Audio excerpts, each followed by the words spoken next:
Chinese automobiles are at a critical inflection point.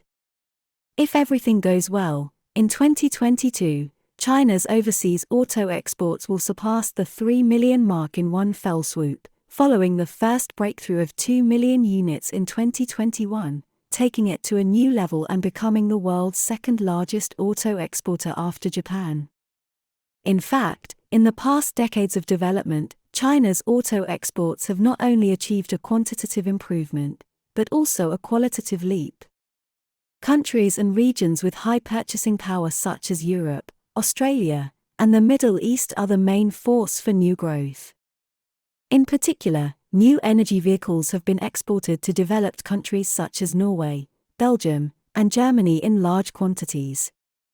As the world's #1 producer and seller of new cars, it is the goal of Chinese automakers to become the world's biggest exporter of cars, and the key to achieving this goal is the upcoming 2023. So can China continue to maintain high growth in overseas export sales in the new year?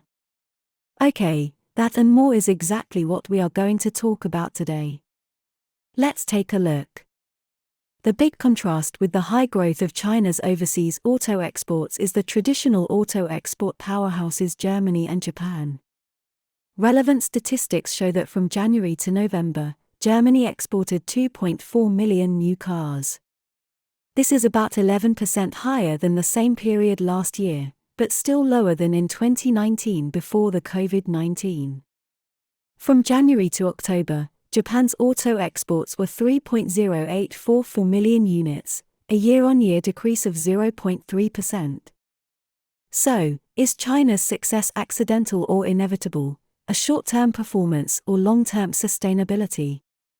Take new energy vehicles as an example. China's new energy vehicle products already have an obvious leading edge over most foreign competitors. The demand for new energy vehicles in overseas markets has surged, and the supply and demand are perfectly matched, so the export volume has shown a surge. Even in Europe and the United States, where the auto industry is well developed, Chinese new energy vehicles are also very popular. According to the relevant statistics, in the first 3 quarters of this year, the total number of vehicles exported to Europe and North America by independent brands was 191,000 and 56,000 respectively, accounting for 27% and 8% respectively, showing a significant increase compared to the same period last year. In terms of product structure, developed countries and regions such as Western Europe are gradually becoming the main market for the export of new energy vehicles. In the background of the global epidemic, many enterprises have encountered many problems in logistics and production supply, resulting in a relatively large decline in production capacity. Germany, Japan, and other large countries of automotive exports are subject to sustained impact.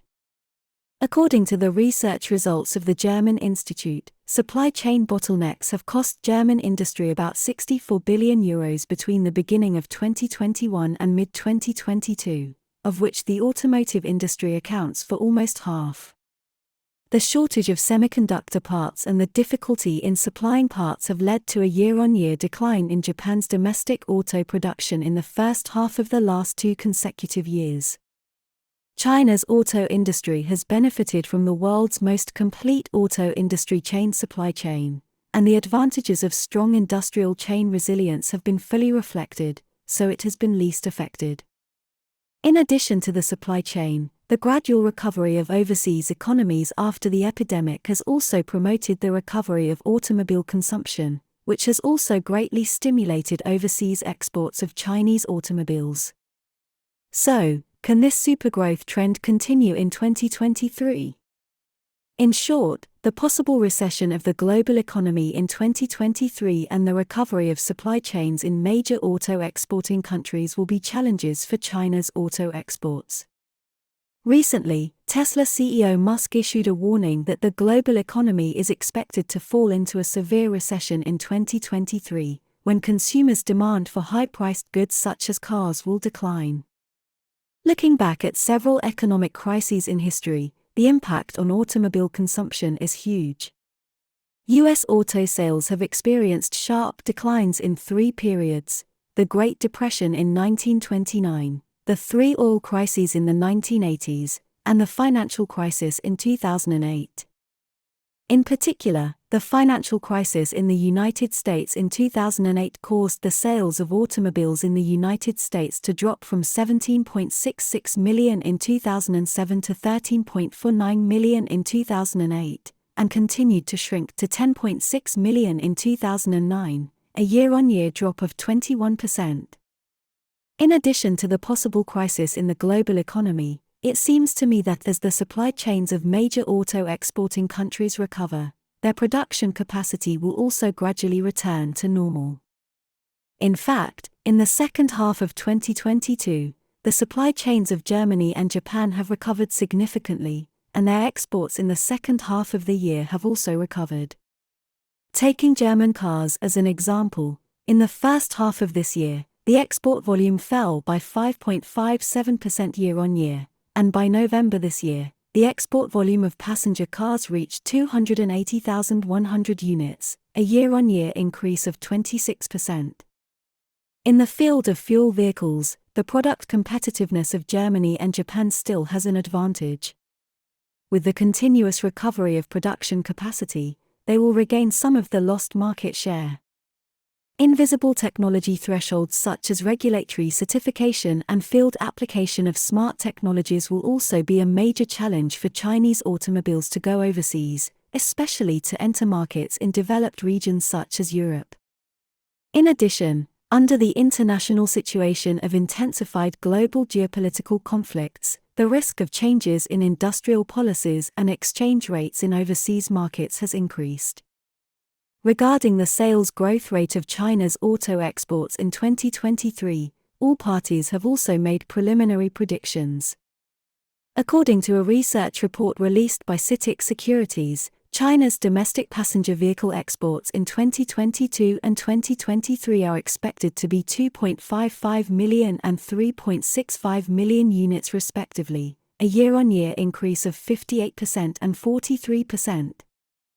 From the perspective of car companies, BYD and Tesla, Shanghai factory, are expected to export 300,000 and 480,000 vehicles respectively in 2023, contributing about 40% of the increase in total. There is also a view that China will become the world's second largest car exporter in 2022, and China's car export volume will reach about 3.1 million vehicles, a 55% increase over 2021, while Japan's car export volume in 2022 will be about 3.5 million vehicles, down 15% from 2021. According to this growth trend, China's auto export volume will surpass Japan in 2023 and become the world's largest auto exporter. However, according to an expert in the auto industry, the growth rate of China's overseas auto exports in 2023 will no longer have a super high growth rate of 100% or 50%. By the way, Chinese brand cars mainly rely on intelligence, large space, and cost-effectiveness to win the market. Although the quality and technology have improved rapidly and the progress has been obvious, it remains to be seen whether they can win the trust and favor of users in established auto powerhouses and European markets. Time. From the perspective of specific market segments, as the supply chain gradually returns to normal, the growth of China's overseas exports of fuel vehicles will encounter greater challenges. As for new energy vehicles, for a long period of time in the future, China's new energy vehicle product competitiveness will maintain a leading edge, whether it is cost control, product performance, or product standards, they are all leaders. Therefore, it is now a golden opportunity for China's new energy vehicles to explore overseas markets. Compared with the growth rate of China's overseas auto exports, the shortcomings exposed by China's auto industry should be paid more attention to. For example, it is also the problem of lack of cores. Although Chinese cars are almost unaffected on low-end automotive chips, high-end chips are almost completely controlled by others. If China's automobiles cannot make up for their shortcomings as soon as possible and fully realize the self-sufficiency of the entire industrial chain, then China's automobiles may also encounter the situation that Germany and Japan are trapped in the supply chain today. Okay, that's all for today. See you.